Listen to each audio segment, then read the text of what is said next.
જય સિયારામ, હું છું પરેશ રબારી અને આપ સૌ મિત્રોનું હાર્દિક સ્વાગત છે મારી યુટ્યુબ ચેનલ વિશેષ વિથ પરેશમાં। મિત્રો, આજે ફરી એક નવા ઇતિહાસ ને નવી વસ્તુ અને નવી વાત સાથે આપની વચ્ચે આવ્યો છું। આપણું એક લોકપ્રિય કીર્તન છે કે હરિ તારા નામ છે હજાર, ક્યાં નામે લખવી કંકોત્રી। કોઈ તને રામ કહે, કોઈ તને શ્યામ કહે, કોઈ કહે નંદનો કિશોર, ક્યાં નામે લખવી કંકોત્રી। મિત્રો, આપણા સૌનું પ્રિય પાત્ર એટલે ભગવાન કૃષ્ણ, જેના હજારો નામ છે, લાખો નામ છે। કોઈ માણસ એને કૃષ્ણ કઈ બોલાવે તો કોઈ એને લાલો કઈ બોલાવે, કોઈ નંદનો કિશોર કઈ બોલાવે તો કોઈ શ્યામ કઈ બોલાવે।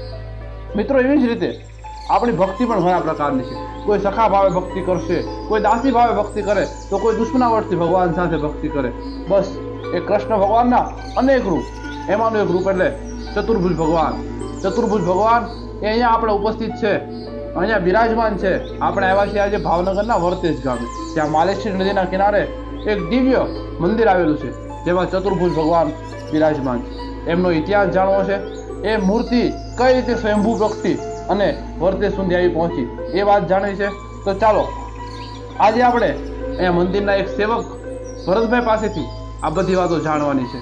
તો આપ જો આ ચેનલ પર નવા છો તો આ વિડીયોને શેર કરો, આ ચેનલને સબસ્ક્રાઇબ કરો અને વિડીયોને છેલ્લે સુધી જોતા રહો। આવો ભરતભાઈની મુલાકાત કરીએ। મિત્રો, આપણી સાથે છે અહીંયા વર્તેજ ચતુર્ભુજ ભગવાન મંદિરના એક સેવક ભરતભાઈ। ભરતભાઈ, આપનું હાર્દિક સ્વાગત છે અમારી યુટ્યુબ ચેનલ વિશેષ વિથ પરેશમાં। ધન્યવાદ તમારો ખૂબ ખૂબ। વર્તેજ અમારા ભગવાન શ્રી ચતુર્ભુજ ભગવાનનું દિવ્ય એવું આ સ્થાનની અંદર આપ અહીંયા પધાર્યા એ બદલ તમારો ખૂબ ખૂબ ધન્યવાદ। Thank you Bharatbhai. આગળ વાત કરવી છે કે ભગવાન અહીંયા ખૂબ પૌરાણિક જગ્યા છે। હાજી, મેં વાત સાંભળી છે કે અહીંયા વર્ષો જૂનું મંદિર છે। હાજી, તો અહીંયાનો ઇતિહાસ અમારે જાણવો છે કે ભગવાનની મૂર્તિ અહીંયા કઈ રીતે આવી, ભગવાન પેલા ક્યાં બિરાજમાન હતા, એના વિશે વાત કરો। હવે સૌપ્રથમ આપણા આ વર્તેજના માલેશ્વરી નદીના કાંઠે સમર્થ સંત એવા ઉદાસી બાપુના સાનિધ્યની અંદર તેમના સપના દ્વારા, એના સ્વપ્નની અંદર ભગવાન સ્વયંભુએ શ્રી ચતુર્ભુજ ભગવાને સ્વપ્ન દ્વારા એવી જાણ કરવામાં આવેલી 1892ની સાલની અંદર કે હું ઘોઘાના સોનારિયા તળાવ ખાતે મારું આ દિવ્ય રૂપ ત્યાં સ્થાપિત છે, તો આપ ત્યાં જઈ અને મારી આ મૂર્તિ, જે દિવ્ય મૂર્તિ છે એ મૂર્તિને આપ ત્યાં સોનારિયા, ઘોઘાના સોનારિયા તળાવથી આપ લઈ આવો એવી સ્વપ્ન દ્વારા ભગવાન એવા સમર્થ સંત એવા ઉદાસી બાપુને સંતના આ દિવ્ય સ્વપ્ન દ્વારા જાણ થતા તેઓએ ગામને, સમગ્ર ગામને તથા ઘોઘા ગામના વાસીઓને બધાને જાણ કરેલ કે ભાઈ આ રીતે સ્વપ્ન દ્વારા મને ભગવાને સુંદર મજાનું એમનું રૂપ, એક એમની મૂર્તિ ત્યાં છે એવું મને જાણ કરી છે। અને પછી સમગ્ર ગામ વર્તેજ અને આજુબાજુના ગામના બધા જ લોકો ત્યાં ઘોઘા મુકામે સોનારિયા તળાવ ત્યાં ગયેલા। સોનારિયા તળાવ ગયા પછી માણસ સ્વભાવ છે ભરતભાઈ, તો ઘણી વાર એવું પણ થયું છે કે બાપુની વાત ઘણા લોકો નહીં માની હોય। હાજી, બરાબર, ઘણા લોકો શંકા કરી છે, ઘણા કીધું કે ખોટું છે, આવું હોય નહીં, આ અંધશ્રદ્ધા કહેવાય। હાજી, ત્યારે કોઈ બનાવ બન્યો એ તમને કોઈ વાત સાંભળવા મળી હોય? હા, સંતોના મુખેથી એવું સાંભળવા મળ્યું છે કે ત્યાં ઘણી બધી બાપુને એવી વાત મળેલી કે ભાઈ ભગવાન અહીંયા નીકળ્યા છે તો અમારા હોઈ શકે ભગવાન, એમ કેમ કે ભગવાન સ્વયંભૂ બધાનો હોય એટલે સ્વાભાવિક છે બધાને પ્રશ્ન એવો ઉભો થવાનો। ત્યારે પોતે બહુ દિવ્ય દ્રષ્ટિ વાળા, બહુ જ્ઞાની અને બહુ સમર્થ એવા ઉદાસી બાપુએ આ ગામ લોકોને બધાને, ત્યાંના લોકોને બધાને કીધેલું કે ભાઈ આપણે ભગવાનની મૂર્તિને બળદગાડા વગરની ગાડીને આપણે ત્યાં મૂકીએ, ભગવાનને ગાડીને અંદર મૂકીએ અને જે બાજુ ગાડું જાય એ બાજુ આપણે ભગવાનને લઈ જઈશું એવું બાપુના નિર્દેશ દ્વારા બધા સેવકોને જાણ કરેલ। ત્યારે ગાડું છે એ સ્વયંભૂ વર્તેજ બાજુ ત્યાંથી નીકળેલ અને એ સ્વયંભૂ ગાડું ત્યાંથી જયારે અહીંયા વર્તેજ આવવા માટે નીકળ્યું પછી લોકોએ બધા સ્વયંભૂ બાપુને એવી હા પાડેલ કે ભાઈ કાંઈ વાંધો નહીં, વર્તેજ બાજુ પ્રભુને દિવ્ય જ્યાં એમને લઈ જવું હોય ત્યાં લઈ જાઓ, એવી વાયકાઓ દ્વારા, સંતો દ્વારા આપણને એવી માહિતી જાણવા મળી છે। એક એવો પણ પ્રશ્ન થાય ભરતભાઈ કે એ સમય એટલે રાજાશાહી હશે। હાજી, જી, ભાવનગરની અંદર મહારાજા હશે, જે કોઈ મહારાજા હશે તે રાજ કરતા હશે, તો એ સમય એવું આપણે જાણેલું કે જ્યાં તે વસ્તુ નીકળે એનો હકથી રાજાશાહી રાજ દરબારનો હોય, તો એ મૂર્તિ ત્યાંથી નીકળી એટલે દિવ્ય મૂર્તિ હશે, તો રાજમાંથી પણ એવું કહેવાય આવ્યું છે કે આ મૂર્તિ રાજના હકની છે કે રાજના છે કબજામાં આવે, તો ત્યારે એવી કોઈ વાત બનેલી? નહીં, હવે એમાં એવું છે, ખરેખર આ બાબતની તમારે સરસ મજાનો પ્રશ્ન છે, પણ હવે આ પ્રશ્ન એટલા માટે કે આ પ્રશ્ન અત્યાર સુધીમાં અમે સંતોના મુખેથી નથી સાંભળ્યો કે આવો કોઈ પ્રશ્ન ઉભો થયો. પ્રશ્ન એક ઉભો થયો હતો કે બધાના મુખેથી એવું થયું કે અમારા ભગવાન.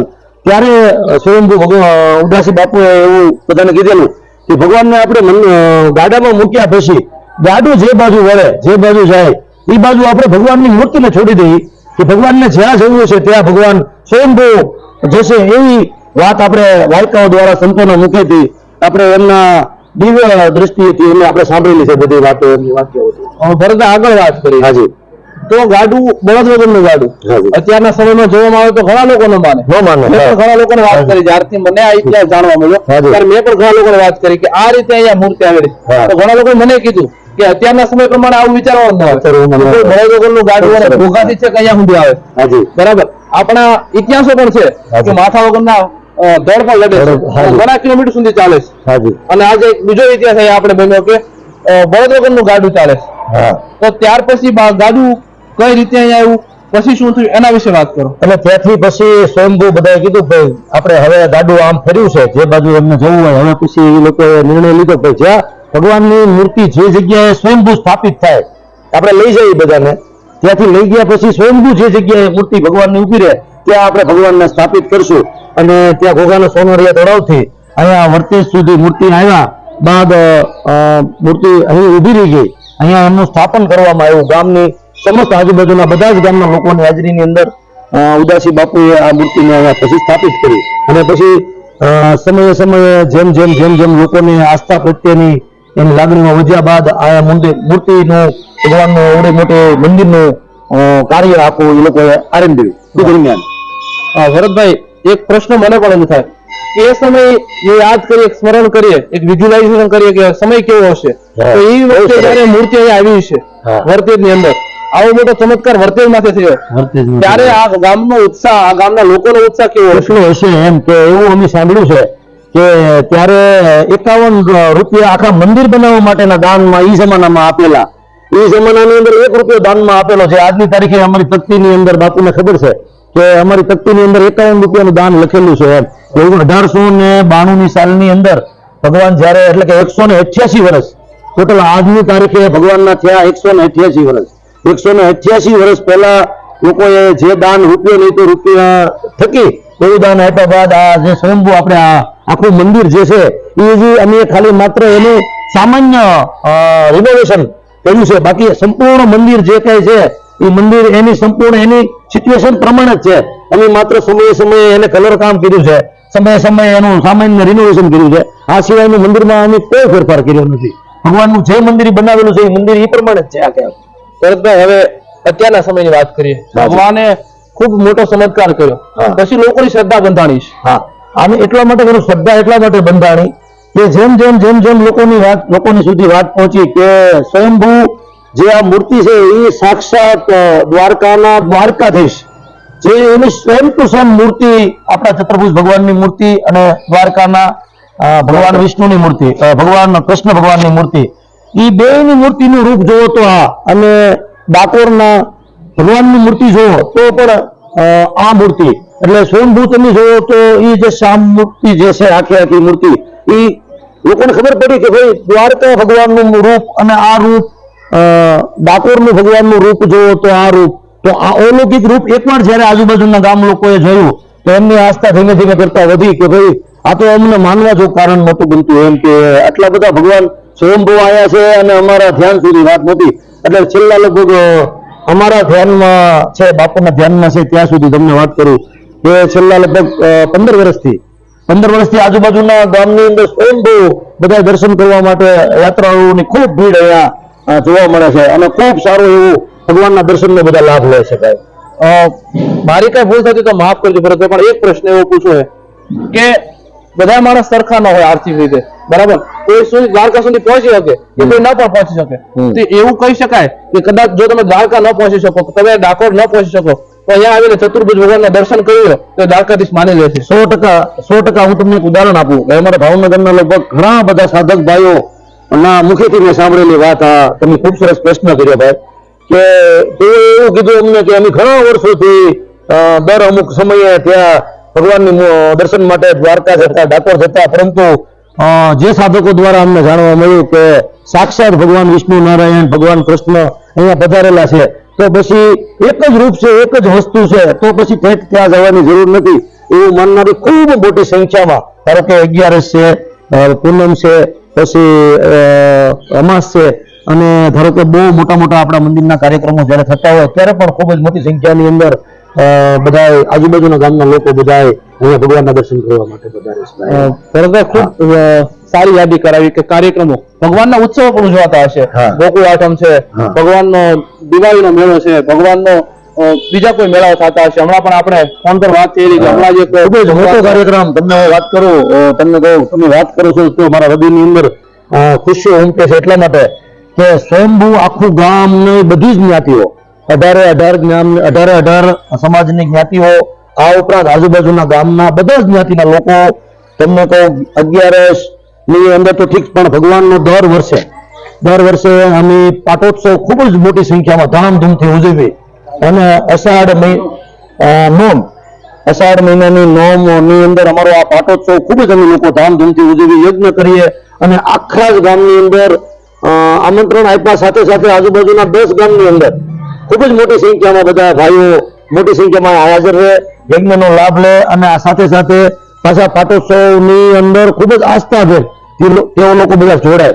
અને સાથે સાથે સૌથી મોટો પ્રશ્ન એ છે કે એક કાર્યક્રમ નહીં, પાટોત્સવનો એક કાર્યક્રમ નહીં, રામનવમી છે, કૃષ્ણ જન્માષ્ટમી છે, પછી અમારો આપણે અન્નકૂટનો જે પ્રસાદનો મોટો કાર્યક્રમ હોય, બેસતા વર્ષના દિવસનો અન્નકૂટનો પ્રસાદનો કાર્યક્રમ હોય, આવા અનેક કાર્યક્રમો લગભગ વર્ષની અંદર કમસે કમ 8 થી 10 કાર્યક્રમો અમે સ્વયંભૂ ખૂબ જ મોટી સંખ્યામાં અહીંયા ઉજવીએ છીએ. અને છેલ્લો ભગવાનનો આ કાર્યક્રમ જે આપણે પ્રાણ પ્રતિષ્ઠા મહોત્સવનો જે કાર્યક્રમ હતો, એ પ્રાણ પ્રતિષ્ઠા મહોત્સવનો કાર્યક્રમ પણ અમે લોકોએ આખા ગામે એક જ્ઞાતિને જોડીને અને લગભગ નહીં તો 7000 લોકોનો પ્રસાદ, 7000 લોકોનો પ્રસાદ અમે અહીંયા બનાવેલો, અને બધા જ ખૂબ જ આસ્થાભેર અહીંયા જોડાયેલા, અને આખો દિવસ અમે આ કાર્યક્રમ ખૂબ જ ધામધૂમથી ઉજવેલ. ભાઈ, જેવી રીતે અયોધ્યા બનેલું એવું જ એક અમારું આ વર્તેજનું એ દરમિયાન અમે એવો અહેસાસ કરેલો કે આ અમારા ગામનું અયોધ્યા છે, એવા ભાવથી અમે એવડો મોટો કાર્યક્રમ ભાઈ કરેલો. પરંતુ વાતચીતને હવે અંતમાં લઈ જવી છે, તો થોડી એ વાતચીત કરી છે કે ભગવાનની જે દિનચર્યા છે, સવારથી મંગળા આરતી થતી છે, બપોરે ભગવાનને થાળ ધરાતો હશે, સાંજે આરતી થતી છે, પછી સાંજે શયન આરતી થતી છે, તો એના વિશે થોડી વાત કરો, સમય વિશે વાત કરો. હા, તમને સરસ મજાનો તમે પ્રશ્ન પૂછ્યો ભાઈ. અમારા સંત શ્રી સંતરામદાસ બાપુ, અમે વર્ષોથી, જોકે આ રૂટીન તો વર્ષોથી એક પછી બધા સંતો જેટલા થઈ ગયા, અત્યારે જે અમારા ચાલુ, અત્યારે જે અહીંના જે મેઇન સંત છે એવા સંતરામદાસજી બાપુ પણ, આવો બાપુ અહીંયા, સંતરામદાસ બાપુ પણ અમારી વચ્ચે ઉપસ્થિત છે. હું તમને એમની પરિચય આપું કે સવારના 2 વાગ્યાના ટાઢા પાણીથી નાઈ અને તમને કહું ભગવાનનું રૂટીન કાર્ય 2 વાગ્યાથી ચાલુ થાય તે રાતના 11 વાગ્યા સુધી, એટલે કે સવારે ભગવાનની મંગળા આરતી થાય, પછી ભગવાનને ભોગ લગાડવાની અંદર બધી એમની જે 12 વાગ્યા 11 વાગે એમને દૂધ આ છે ભોગ જે ધરાવવાનું છે, ભગવાનને શયન કરાવવાનું છે, વળી પાછા ભગવાનને 4 વાગે, સાંજના 4:30 વાગે ફરી પાછા રૂટીનથી એમના દ્વાર ખોલીને સહિત રાતની આરતી કરવાની, રાતની આરતી, સંધ્યા આરતી કર્યા પછી રાતે પાછી 8:30 વાગે ભગવાનની શયન આરતી કરવાની, શયન આરતી કર્યા બાદ પછી ભગવાનનું સ્વયંભૂ બધા મંદિરને બંધ કરી અને પાછું રૂટીન ફરતી પાછું બીજે દિવસે 2 વાગે બાપુનું પોતે ખૂબ જ મોટી ઉંમરના હોવા છતાં, પોતે સક્ષમ આટલા બધા નહીં હોવા છતાં પણ એમની પોતાની શક્તિથી અત્યારે આ સુંદર મજાનું ભગવાનનું જે કાર્ય છે એ બાપુ અમારે કરી રહ્યા છે અત્યારે. ભરતભાઈ, આપ સૌનો આભાર, આ મંદિરના સેવકગણનો પણ આભાર કે અહીંયા આવીને અમને આ વાતચીત કરવાનો મોકો મળ્યો. ના, અમે તમારો આભાર એટલો માનીએ છીએ ભાઈ કે તમે ભાઈઓ બધા અહીંયા આવ્યા છો, અને આ સુંદર મજાનું અમારું જે ભગવાનનું આવું દ્વારકાધીશનું રૂપ છે, આ વિષ્ણુ નારાયણનું જે રૂપ છે, આ રૂપને અમે એવું ઈચ્છીએ છીએ કે ભગવાનનું રૂપ ઘર ઘર સુધી પહોંચે, અને ઘર ઘર સુધી આ વિષ્ણુ નારાયણની દિવ્ય દ્રષ્ટિ એમની સુધી પહોંચે, અને એમના દિવ્ય દર્શનનો લાભ મળે, અને સ્વયંભૂ ભગવાન વર્તેજ આવીને લોકો યાત્રાળુઓ બધા વર્તે જ આવીને ભગવાનના દર્શન કરે એવી ભાવના સાથે આપ ભાઈનો પણ અમે આપ અહીંયા પધાર્યા છો એ બદલ આપનો ખૂબ ખૂબ ધન્યવાદ કરીએ છીએ, આપનો આભાર માનીએ છીએ. આપનો ખૂબ ખૂબ ધન્યવાદ. છેલ્લી ઈચ્છા હું વ્યક્ત કરીશ કે હવે આવતો પ્રતિષ્ઠા મહોત્સવ અથવા આવતું જે અષાઢ હોમ તમે કરો છો ત્યારે અમે અહીંયા દર્શનનો લાભ ચોક્કસ આવશો, ચોક્કસ આપ લાભ લેવા આવશો એવી આપને પણ અમે ભાવભર્યું આમંત્રણ આપીએ છીએ કે આપ અહીંયા આવશો એવો આપનો ખૂબ ખૂબ અમે આમંત્રણ તો આપી જ દેશું અમારા માધ્યમથી, પણ સાથે સાથે તમારો પણ અમે ખૂબ ખૂબ અત્યારે આભાર માનીએ છીએ. ધન્યવાદ, આપનો ખૂબ ખૂબ આભાર. દર્શક મિત્રો, આજે આપણે ચતુર્ભુજ ભગવાનનો દિવ્ય ઇતિહાસ જાણ્યો, એમની મૂર્તિનું પ્રાગટ્ય, એમનો ઇતિહાસ, કઈ રીતે ભગવાન આ મંદિર સુધી પહોંચ્યા, એ બધી વાતો આપણે ભરતભાઈ પાસેથી જાણી. આપની પણ આજુબાજુ આવો કોઈ સ્થળ હોય, એવા કોઈ વ્યક્તિ હોય કે જે કંઈક વિશેષ હોય તો આ વિડીયોના કોમેન્ટ બોક્સની અંદર જરૂરથી કોમેન્ટ કરો.